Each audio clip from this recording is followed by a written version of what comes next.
Alright, today I'm going to be making a very different video. It's going to be some sort of mix between a review and a live reaction because I don't have any way of recording myself, so I am going to be reading the chapter live for you guys without my face. So it's gonna be some sort of mid-stage of a live reaction and a review. Alright, let's get straight into this. We get the cover page of Yukino as we saw from the spoilers, right? She's looking sweet as hell, and we then get some art of Mira looking. Oh, I don't know. I'm not a Mira fan, but she looks alright, I guess. And of course, Nalu. Okay, so now we get to the actual first panels. Upon the chaotic battlefield, Natsu has become the key. What is his fate? Chapter 510, Natsu's Heart. So we see Natsu, Gray, and Juvia on the ground, unconscious. Gray and Juvia are going to be alright, despite their severe external injuries. Not to worry, I already shrank all his wounds. Thank you, Brandish. In Juvia's case, we have Wendy to thank. But the real problem here is Natsu, isn't it? The mass inside his body, it's become impossible for me to alter with my magic. In other words, it is a powerful something which has completely transcended my magic power. So Happy is looking thoughtless or worried. Its ability to move even while time was suspended. That pure, unbridled aggression with its killing intent laid bare. The likes of this, it is beyond my ability as well. There is absolutely nothing I can do to help. That thing is a demon. Okay, so we get Maria. That's interesting. I guess she's still around. Yeah. I mean, I suppose they did cover up, so I just didn't realize they were in the same place, really, to be honest. But oh well. So there's no other way I could possibly describe it. And then we see Happy really is worried. A demon, END. You're wrong, Natsu. Or you're wrong. Natsu is. And what exactly do you know about him? I sure know a lot more about him than the likes of you ever could. No, people don't know as much about those around them as they think. Even the ones you consider to be precious friends and comrades have a hidden side to them. Isn't that right, Randy? So Brandish and the Marian beef continues, which fuels my idea that Brandish is going to join Fairy Tail very soon, to be honest. It may be true that Natsu is violent, rough around the edges, and generally uncooperative, but he is as straightforward and honest as they come. Natsu has no hidden sides. I believe that in my heart of hearts. Natsu was the impetus who brought about my joining Fairy Tail, and that's exactly why. Oh wow, okay. We see smoke coming from Natsu, and everyone is getting really worried and shocked. What's the meaning of this? There's smoke coming from Natsu's body. Natsu, well, Happy is terrified, I'm telling you. This is this is surely coming from the mass within his body. Hey, Natsu. He's so cold, our Oxford is really screaming right now. Natsu, please open your eyes.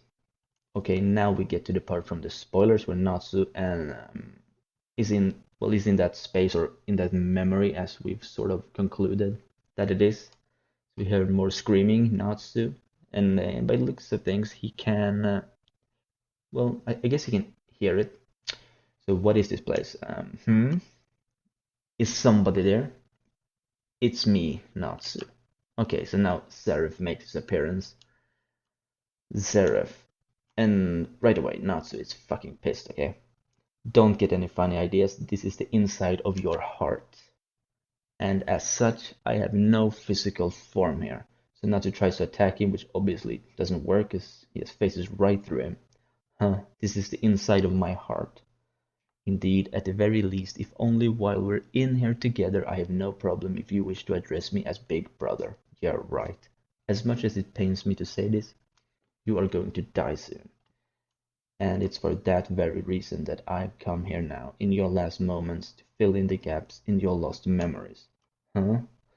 I'm referring to your memories prior to your waking up in year 777. I was together with Igneel. I'm talking before, even earlier than that.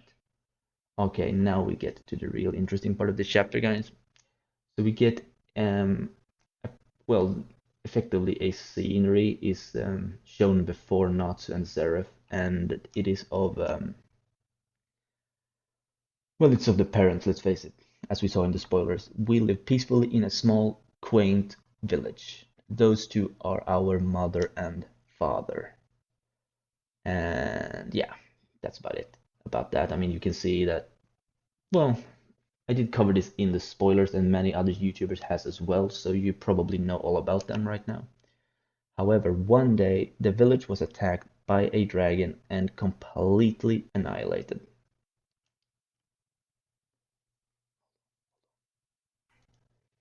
Um, Father along with mother and you. On this day, all three of you lost your lives, but even so, I tirelessly continued my search, and finally I was able to resurrect you as my very last demon, END. I believe I already spoke to you earlier about that particulars of what occurred around this time, and so I entrusted you to Igneel.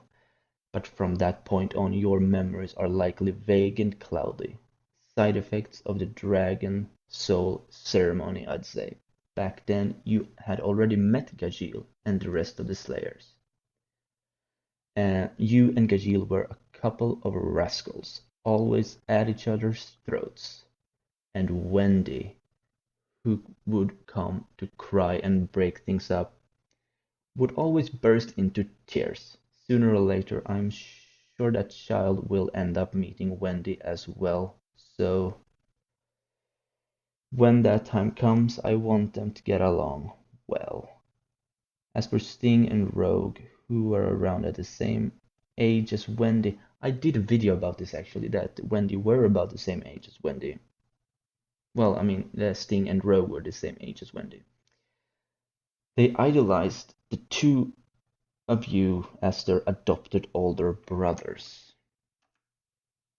Several times a year, when our dragon parents would gather for their meetings, we'd all be seated together.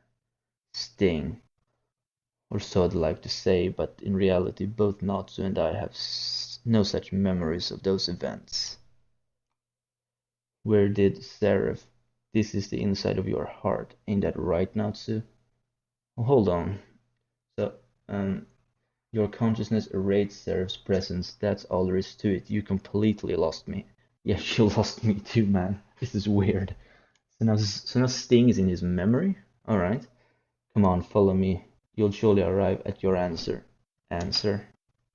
The true identity of what is. It is that lurks inside your body.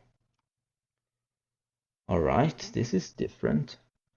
So, thanks to Freed, I somehow managed to make it this far, but so I'm off to search for Loxus. Farewell. Lector Rogue, everyone. Just where the hell are you? Okay, so now we're no longer in that memory, I'd say. This smells.